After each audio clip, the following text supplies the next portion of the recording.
एक अहम खबर सामने आ रही है। चुनावी नतीजों के बाद केरल में जमकर बवाल हुआ है। केरल के कई हिस्सों में हिंसा की खबरें सामने आ रही हैं। उत्तरी जिलों में रात भर कई जगह पर हिंसा हुई है। यूडीएफ और एलडीएफ कार्यकर्ताओं के बीच झड़प की खबर है। फिलहाल पुलिस ने मामला दर्ज कर लिया है। कार्रवाई में पुलिस जुटी हुई है।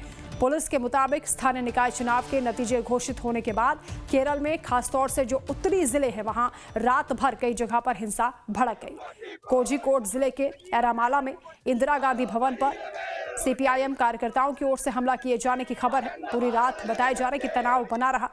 वहीं एडाचेरी पुलिस स्टेशन में एफआईआर दर्ज हुई है। उसके मुताबिक लगभग 200 लोग खतरनाक हथियारों के साथ कांग्रेस कार्यालय की ओर बढ़े और इमारत में तोड़फोड़ की है, जिससे लगभग 5 लाख का नुकसान हुआ है। पुलिस ने बताया कि इस हमले में पूर्व प्रधानमंत्री इंदिरा गांधी की मूर्ति को भी नुकसान पहुंचाया गया है। इसके तुरंत बाद यूडीएफ कार्यकर्ता मौके पर इकट्ठा हो गए, जिससे कि हालात और ज्यादा बिगड़ गए।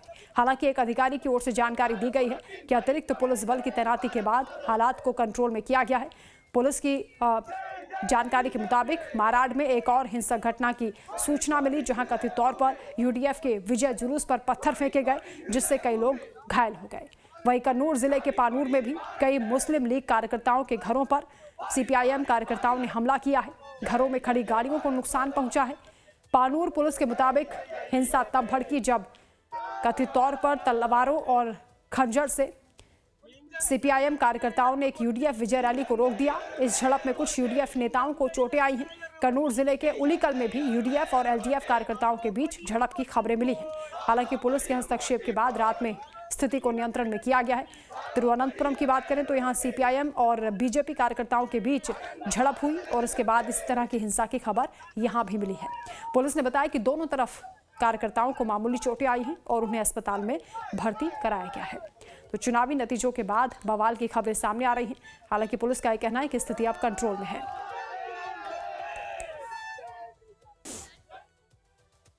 तो केरल में उत्तर और हिंदी पट्टी से बाहर निकलकर पहले पश्चिमी और पूर्वी भारत में भगवा लहराया और अब सबसे दक्षिण के राज्य केरल में बीजेपी अपनी मौजूदगी दर्ज करा रही है। यह पार्टी की सबसे बड़ी कामयाबी हो सकती है। वो भी लाल सलाम के गढ़ में अब भगवा लहराएगा, क्योंकि केरल के निकाय चुनावों में बीजेपी को बम्पर जीत मिली है। खासतौर से तिरुवनंतपुरम नगर निगम में बीजेपी ने ऐतिहासिक जीत हासिल की है और पिछले 40 साल से वाम लोकतांत्रिक मोर्चा यानी एलडीएफ के गढ़ को ध्वस्त कर उनसे सत्ता छीनी है। ये वही नगर निगम है जिस पर एलडीएफ पिछले 4 दशकों से ज्यादा वक्त तक लगातार काबिज रहा। केरल की राजधानी तिरुवनंतपुरम में यह सत्ता परिवर्तन वाम मोर्चे के लिए बड़ा राजनीतिक झटका माना जा रहा है।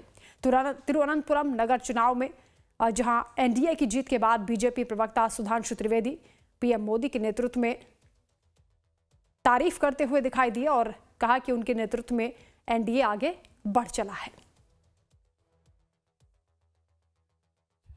हम सब के लिए, भारतीय जनता पार्टी के लिए और राष्ट्रीय जनतांत्रिक गठबंधन एनडीए के लिए एक बहुत ऐतिहासिक और अभूतपूर्व दिन है, जब केरल नगर निगम के चुनावों में केरल की राजधानी तिरुवनंतपुरम में भारतीय जनता पार्टी और एनडीए ने बहुमत प्राप्त कर लिया है। यह निश्चित रूप से केरल की राजनीति के लिए एक युगांतकारी परिवर्तन है और भारत की राजनीति के लिए एक बहुत दूरदर्शी संकेत है। भले ही जीत छोटी है, लेकिन बीजेपी ने संदेश बड़ा दिया है और देश की राजनीति पर यह बीजेपी की बड़ी छाप है। तिरुवनंतपुरम न केवल केरल की प्रशासनिक राजधानी है, बल्कि राजनीतिक दृष्टि से भी बेहद अहम क्षेत्र माना जाता है। इसी लोकसभा सीट से कांग्रेस के दिग्गज नेता और पूर्व केंद्रीय मंत्री शशि थरूर लगातार 4 बार सांसद चुने जा चुके हैं, जिससे एक क्षेत्र लंबे समय से कांग्रेस और वाम मोर्चे के प्रभाव वाला माना जाता रहा। ऐसे में नगर निगम में बीजेपी की जीत ने राज्य की राजनीति में नए समीकरणों को जन्म दे दिया है। जाहिर है लंबे समय से बीजेपी समेत आरएसएस को भी इसका इंतजार था। नगर परिषद में हमने विजय हासिल की है और अपनी स्थिति को पलक्कड़ नगर परिषद में हमने विजय हासिल की है और अपनी स्थिति को बरकरार रहते हुए और मजबूत किया है। अतः यह दिखाई पड़ रहा है कि प्रधानमंत्री श्री नरेंद्र मोदी जी के नेतृत्व में जिस कुशलता, दक्षता और निष्ठा के साथ भाजपा और एनडीए आगे बढ़ रही है, उसका भौगोलिक विस्तार अब नई ऊंचाइयों को छू रहा है। तिरुवनंतपुरम ही नहीं, केरल के कोझिकोड नगर निगम में भी बीजेपी को शानदार जीत मिली है। बीजेपी के नवनिर्वाचित पार्षद नव्या हरिदास ने कोझिकोड नगर निगम के करापरंबा वार्ड से जीत हासिल की। बीजेपी प्रत्याशी नव्या ने जीत का श्रेय अपने वार्ड और बीजेपी के शीर्ष नेतृत्व को दिया है। ആ ഭൂരിപക്ഷം എനിക്ക് സമ്മാനിച്ചിട്ടുള്ള എല്ലാ വോട്ടർമാർക്കും ഞാൻ നന്ദി അറിയിക്കുന്നു. എന്റെ സഹപ്രവർത്തകർ ഊണും ഉറക്കവും കളഞ്ഞുകൊണ്ട് എന്നോടൊപ്പം നിന്നിട്ടുള്ള സഹപ്രവർത്തകരോടും ബിജെപിയുടെ നേതൃത്വത്തോടും ഈ ഒരു അവസരത്തിൽ ഞാൻ നന്ദി അറിയിക്കുന്നു. वहीं केरल से बीजेपी सांसद राजीव चंद्रशेखर ने बीजेपी कार्यकर्ताओं के साथ जश्न मनाया और अपनी खुशी का इजहार किया। पीएम मोदी ने एक्स पर पोस्ट किया और बीजेपी की ऐतिहासिक जीत के लिए राजधानी वासियों समेत बीजेपी कार्यकर्ताओं को उन्होंने बधाई दी है। पीएम ने लिखा है, तिरुवनंतपुरम नगर निगम में एनडीए की जीत केरल की राजनीति का ऐतिहासिक मोड़ है। ये नतीजे पार्टी कार्यकर्ताओं की दशकों की मेहनत और संघर्ष का परिणाम है।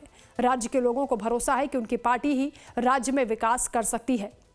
वहीं राजनीतिक विश्लेषकों का भी यह मानना है कि यह जीत विधानसभा चुनावों में 2 से 3 सीटें जीतने से कहीं ज्यादा असरदार है। नगर निगम जैसे बड़े शहरी निकाय में सत्ता हासिल करना संकेत देता है कि शहरी मतदाता पारंपरिक राजनीतिक ध्रुवीकरण से हटकर विकल्प तलाश रहे हैं। यह बदलाव खासतौर पर उस राज्य में महत्वपूर्ण है जहां अब तक मुकाबला मुख्य रूप से वामपंथी मोर्चा एलडीएफ और कांग्रेस की अगुवाई वाली यूडीएफ के बीच ही सीमित रहा है। जाहिर है कि शहरी इलाकों में एलडीएफ के खिलाफ नाराजगी पनपी है, जिसे बीजेपी ने निकाय चुनाव में भुनाया है और कमल खिलाने में बीजेपी कामयाब रही। स्थानीय प्रशासन, शहरी बुनियादी ढांचे, पारदर्शिता और स्थानीय मुद्दों को लेकर मतदाताओं का संतोष भी नगर निगम चुनावों में खुलकर सामने आया। सिर्फ इतना ही नहीं है, एर्नाकुलम जिले में मुनम्मम क्षेत्र में जो ईसाई बाहुल्य है, वहां भी भारतीय जनता पार्टी ने शानदार जीत हासिल की है।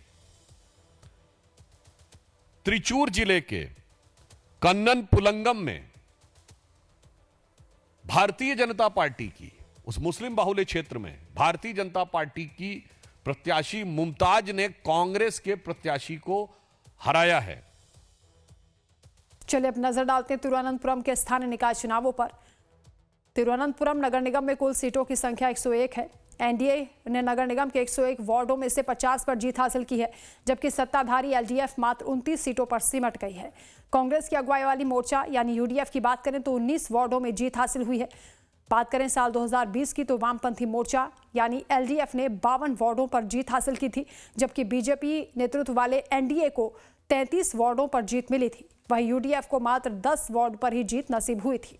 अब आपको बता दें कि तिरुवनंतपुरम कांग्रेस सांसद शशि थरूर का गढ़ माना जाता है और बीजेपी के नेतृत्व में एनडीए की शानदार जीत पर शशि थरूर ने भी बीजेपी को बधाई दी है। शशि थरूर ने अपने एक्स पर लिखे गए पोस्ट में लिखा है, मैं तिरुवनंतपुरम में बीजेपी के ऐतिहासिक प्रदर्शन को भी स्वीकार करना चाहता हूं और नगर निगम में उनकी महत्वपूर्ण जीत पर उन्हें हार्दिक बधाई देता हूं। यह मजबूत प्रदर्शन राजधानी के राजनीतिक परिदृश्य में एक उल्लेखनीय बदलाव का प्रतीक है। तो केरल में बीजेपी की यह जीत कई मायनों में बेहद खास और ऐतिहासिक मानी जा रही है, जिसके लिए शशि थरूर भी उन्हें बधाई देते हुए दिखाई दिए।